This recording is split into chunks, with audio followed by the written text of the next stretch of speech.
Office के बाहर आपके प्रोटेस्ट के बाद दिल्ली पुलिस ने आपके नेताओं पे एफआईआर दर्ज किया है। जिन नेताओं पे एफआईआर दर्ज है उसमें आशुतोष भी एक है, खुद हमारे साथ बातचीत करने के लिए तैयार। इनसे बातचीत करते। सर, विरोध का वो तरीका क्या सही था कि किस तरह से कार्यकर्ता जाके किसी का पोस्टर फाड़ते हैं, वायलेंस हो जाते हैं और स्थिति प्रभोग के बाद मारपीट की हो जाती है? ये सवाल तो आपको बीजेपी वालों से पूछना चाहिए, जिन्होंने हम लोग शांतिपूर्ण तरीके से वहाँ धरना प्रदर्शन कर रहे थे। जिस तरीके से पार्टी के दफ्तर के अंदर से बड़े बड़े पत्थर फेंके गए, कुर्सियां फेंकी गई, वाइपर फेंके गए, डंडे मारे गए और दूसरी चीजें फेंकी गई, ये सवाल तो आप बीजेपी वालों से करना चाहिए। बीजेपी का आरोप है कि प्रोवोकेशन आपके तरफ से किया गया। उनके रिसेप्शन के बाहर जो पोस्टर्स था वो फाड़े गए।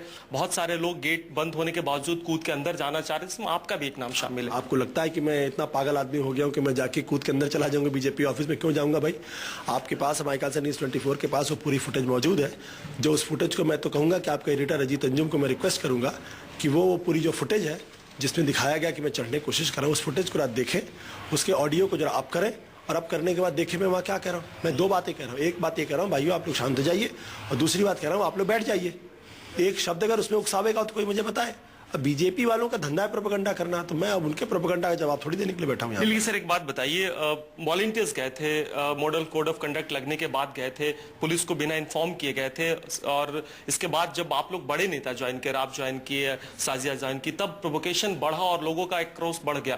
क्या ये बड़े नेता आके आप वहां पे मौजूद थे? नहीं, मैं खुद वहां पे मौजूद था। जिस तरीके से प्रोटेस्ट चल रहा था, इसके बाद पुलिस ने, बहुत सारे लोग गेट पे घुसने की कोशिश कर रहे थे। कोई आदमी गेट पे घुसने की कोशिश नहीं कर रहा था। मैं फिर आपसे कह रहा हूं कि प्लीज आप इस बात को करेक्ट करिए। किसी आदमी ने वहां अंदर घुसने की कोशिश नहीं की। उनके गेट पर पुलिस मौजूद थी, उनके सामने मैं मौजूद था, मेरे साथ जनरल सिंह थे, साथ ही साथ वहां पे प्रोफेसर आनंद कुमार थे, शाजिया इल्मी थी। किसी ने अंदर घुसने की कोशिश नहीं की। हम वहां शांतिपूर्वक तरीके से बैठे हुए थे। अंदर से बाकायदा गालियां दी जा रही थी, पत्थर फेंके जा रहे थे, डंडे फेंके जा रहे थे। हम लोगों को लगा कि ज्यादा बढ़ रहा, तो हम लोग वहां से हट के पीछे चले गए।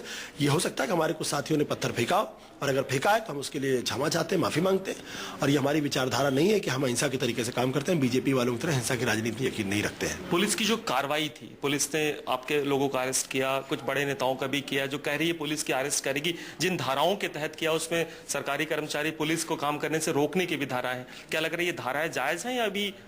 पुलिस को तो अपना काम करना चाहिए था। जब बीजेपी के लोग पत्थर फेंक रहे तो उन्होंने रोकने की कोशिश क्यों नहीं की? और जब बीजेपी के लोगों के द्वारा हमारे 3 दर्जन से ज्यादा लोगों को चोट लगी है, तो उन्होंने बीजेपी के लोगों को गिरफ्तार करने का काम क्यों नहीं किया?